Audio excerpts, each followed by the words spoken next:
داستان گو T V سحر انگیز اور دلچسپ کہانیوں کا ایک سلسلہ لے کر آپ کی خدمت میں حاضر ہوا ہے۔ ان سحر انگیز کہانیوں کو سننے کے لیے ہمارے چینل داستان گو ٹی وی کو سبسکرائب کریں اور بیل آئیکن کو دبا کر ہر آنے والی نئی ویڈیو سے باخبر رہیں۔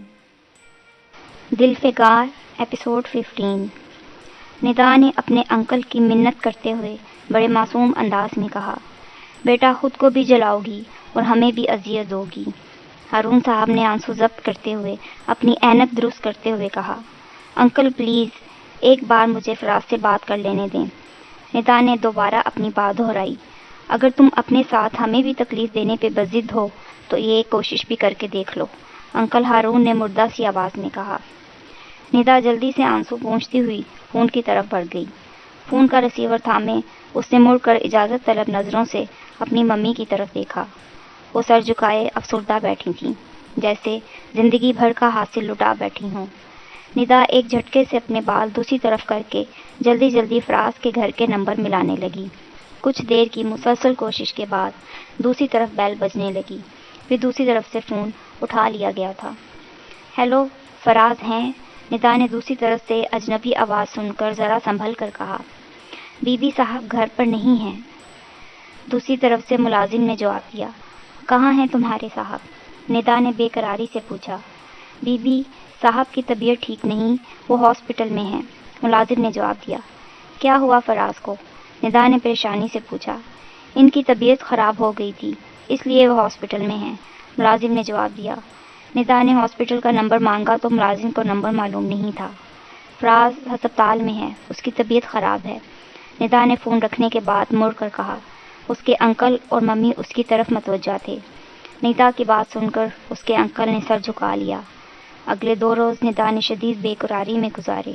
اس دوران ندا چپ کر ایک بار پھر فراز کے گھر فون کر چکی تھی، لیکن دوسری طرف سے صادق صاحب کی آواز سن کر ندا نے خاموشی سے فون کاٹ دیا۔ ندا آج کل مزید پریشان ہو گئی، کیونکہ ندا کی ممی کی طبیعت بھی اچانک کافی خراب ہو گئی تھی۔ انکل ہارون نے انگلینڈ کے سینٹرل ہسپتال سے ندا کی ممی کا چیک اپ کروایا تو ڈاکٹرز نے بتایا کہ انہیں دل کی تکلیف ہے، اور انہوں نے مریض کو کولیسٹرول کنٹرول کرنے اور مکمل آرام کرنے کا کہا تھا۔ ندا اپنی ممی کی تیمارداری میں دن رات مصروف رہتی۔ اس دوران اس نے انکل ہارون سے اجازت لے کر چند روز بعد دوبارہ پاکستان فراز کے گھر فون کیا۔ بی بی فراز صاحب ہسپتال میں ہیں؟ جی بی بی جی، ملازم نے جواب دیا۔ تم مجھے بنا رہے ہو، جاؤ اور اپنے صاحب کو بلا کر لاؤ، میں ان سے بہت ضروری بات کرنا چاہتی ہوں، ندا نے قدرے غصے سے کہا۔ بی بی صاحب گھر پر ہیں ہی نہیں، وہ ہاسپٹل میں ہیں، میں کیسے بلا دوں انہیں، ملازم نے جواب دیا۔ تم سب ملے ہوئے ہو، تم لوگ ہمیں تماشا بنانا چاہتے ہو، اسی لیے مجھ سے بات نہیں کر رہے۔ فراز تمہیں ایسے نہیں کرنا چاہیے تھا، ندا نے بلک بلک کر روتے ہوئے فون تھامتے ہوئے کہا اور سر پکڑ کر صوفے پر بیٹھ گئی۔ بی بی آپ غلط سمجھ رہی ہیں، صاحب کافی دنوں سے بیمار ہیں۔ ملازم ندا کے رونے کی آواز سن کر بوکھلا گیا تھا۔ فراز تم اس حد تک گر جاؤ گے، ندا نے سسکتے ہوئے خود سے کہا۔ انکل ہارون کی بات سچ ثابت ہوئی۔ ندا کو بھی یقین ہونے لگا کہ فراز قصداً اس سے بات نہیں کر رہا اور بیماری کا بہانہ کر کے اس سے بات کرنے سے کترا رہا ہے۔ فراز ایک ملازم کے ہاتھوں مجھے ذلیل کروانے سے بہتر تھا کہ تم خود ہی صاف انکار کر دیتے، تم نے میرے جذبات کو کچل دیا ہے۔ ندا دونوں ہاتھوں میں چہرہ چھپائے رونے لگی، اس کے گالوں پر غم کے آنسو بہہ رہے تھے۔ ندا کی ممی ندا کی آوازیں سن کر بیڈ روم سے نکل کر اس کے پاس پہنچ گئیں۔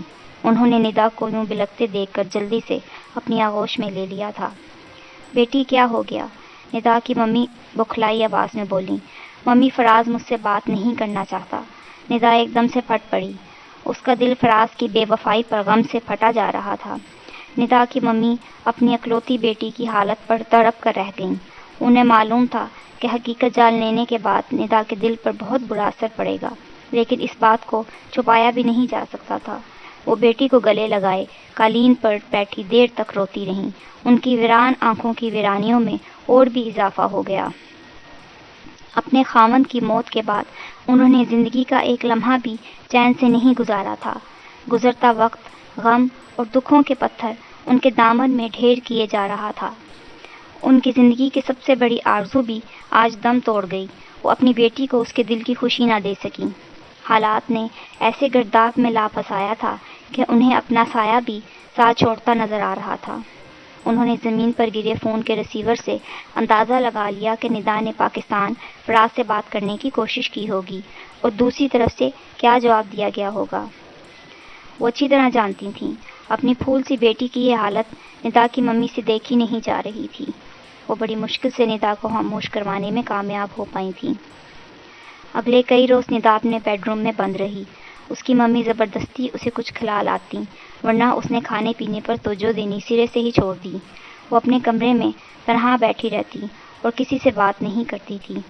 انکل ہارون کئی بار اسے باہر ساتھ لے جانے کا کہہ چکے تھے، لیکن ندا ہر چیز سے بیزار ہو گئی تھی۔ انکل ہارون بھی ندا اور اس کی ممی دونوں کی حالت دیکھتے ہوئے شدید پریشان ہو گئے، کیونکہ ندا کی ممی بھی سخت بیمار رہنے لگی تھیں، جبکہ فراز کی بے حسی اور بے وفائی نے ندا کے جذبات کو تہہ و بالا کر کے رکھ دیا تھا۔ وہ شدید ڈپریشن میں رہنے لگی، لیکن پھر اپنی والدہ کی بیماری نے اس کی ساری توجہ اپنی جانب مبذول کروا لی۔ وہ دن رات اپنی ممی کی دیکھ بھال میں مصروف رہتی، جس سے اس کی ممی کی مسلسل گرتی صحت کچھ سنبھل گئی۔ دونوں ماں بیٹی اب ایک دوسرے کا سہارا تھے۔ اپنی ممی کی خراب طبیعت اور ان کی صحت کی فکر میں ندا فراز کے لگائے زخم کو وقتی طور پر بھول گئی۔ وہ یہ بھول گئی کہ اس نے اپنے دل، اپنی روح کی حکمرانی جسے دے رکھی تھی، وہ مطلب پرست بھی بدلتے موسموں کی طرح رنگ بدل گیا۔ وہ کم ظرف انسان محبت کے پہلے امتحان میں ہی مات کھا گیا تھا۔ ندا اب فراز کے بارے میں نہیں سوچتی تھی۔ والدہ کی مسلسل گرتی صحت نے اس کے جذبات کو سینے میں دفن کر کے رکھ دیا۔ انکل ہارون نے ندا کی ممی کے علاج میں کوئی کسر اٹھا نہ رکھی تھی۔ وہ انگلینڈ کے مشہور ڈاکٹروں سے ندا کی ممی کا علاج کروا رہے تھے۔ صادق صاحب پچھلے 3 ہفتوں سے دفتر کو بامشکل معمولی وقت دے پاتے، کیونکہ فراز کئی روز سے ذہنی امراض کے اسپتال میں داخل تھا۔ ڈاکٹر کہتے تھے کہ فراز بری طرح ڈپریشن کا شکار ہے۔ فراز نارمل انداز میں باتیں کرتے ہوئے بات بے بات ندا کا ذکر کرنے لگتا۔ فراز ڈاکٹر کو یہی کہتا رہتا کہ ندا کی موت اتنی بری نہیں ہونی چاہیے تھی، ندا کتنی اذیت سے جل کر مری ہوگی۔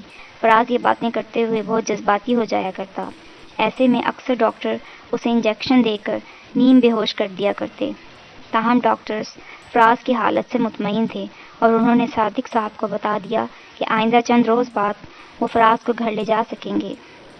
چند روز بعد جب فراز کو ہسپتال سے فارغ کیا گیا تو وہ نارمل تھا، لیکن وہ کسی سے بات نہیں کرتا تھا۔ ڈاکٹر کا کہنا تھا کہ مریض کو بالکل نارمل ہونے میں ابھی چند روز اور لگیں گے۔ ڈاکٹرز نے صادق صاحب کو سختی سے منع کیا تھا کہ فراز کے سامنے ندا کے بارے میں کسی قسم کی کوئی بات نہ کی جائے، اسے تفریح وغیرہ کروائی جائے اور اس کے دل کو بہلائے رکھا جائے۔ اس سارے عرصے میں شیرازی صاحب کی بیٹی نادیہ فراز کے ساتھ رہی۔ وہ روزانہ فراز کے ساتھ گھنٹوں بیٹھی باتیں کرتی اور اس کی خوراک اور واک وغیرہ کا خاص خیال رکھتی۔ فراز کی والدہ اور باجی بھی زیادہ سے زیادہ وقت فراز کے پاس رہتی تاکہ فراز اکیلے بیٹھ کر کہیں ندا کے بارے میں نہ سوچنے لگے۔ شیرازی صاحب بھی اکثر فراز سے ملنے آ جاتے اور بڑے خوشگوار انداز میں اس سے باتیں کرتے تھے۔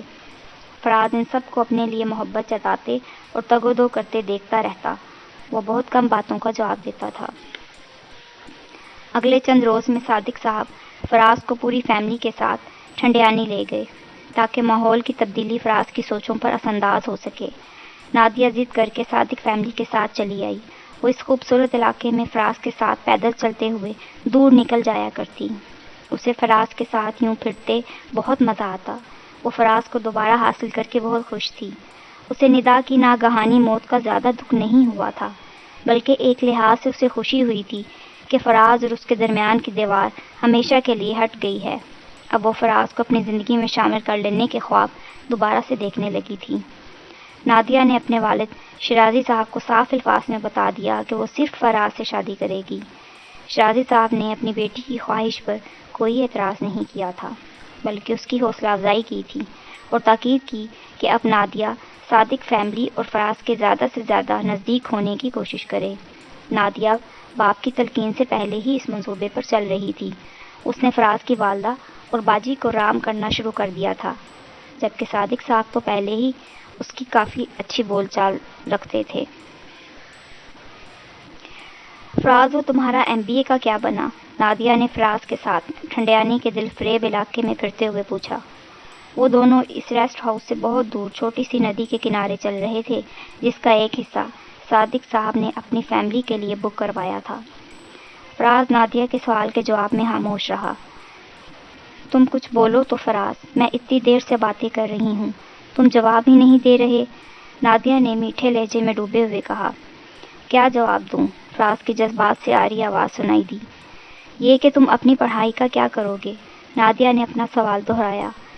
میں اور پڑھنا نہیں چاہتا، فراز نے عام سے لہجے میں کہا۔ لیکن تمہارا تو MBA کا آخری سیمیسٹر رہ گیا ہے، نادیہ نے پریشان لہجے میں کہا۔ مجھے مزید نہیں پڑھنا ہے، فراز نے ایک نظر نادیہ کی طرف دیکھ کر چہرہ سیدھا کرتے ہوئے کہا۔ لیکن فراز، اس طرح تو تمہارا مستقبل بری طرح سے متاثر ہوگا، نادیہ نے پریشانی سے کہا۔ نادیہ، تم ذرا اٹھ کے چلی جاؤ، میں اکیلے بیٹھنا چاہتا ہوں، فراز نے نادیہ کی پریشانی کی پرواہ کیے بغیر کہا۔ فراز، یہ کیا بات ہوئی؟ نادیہ نے فراز کے قریب ہو کر بیٹھتے ہوئے کہا۔ فراز کو اس وقت نادیہ سے وحشت ہو رہی تھی۔ تم مجھے اکیلا چھوڑ دو، فراز نے پھر کہا۔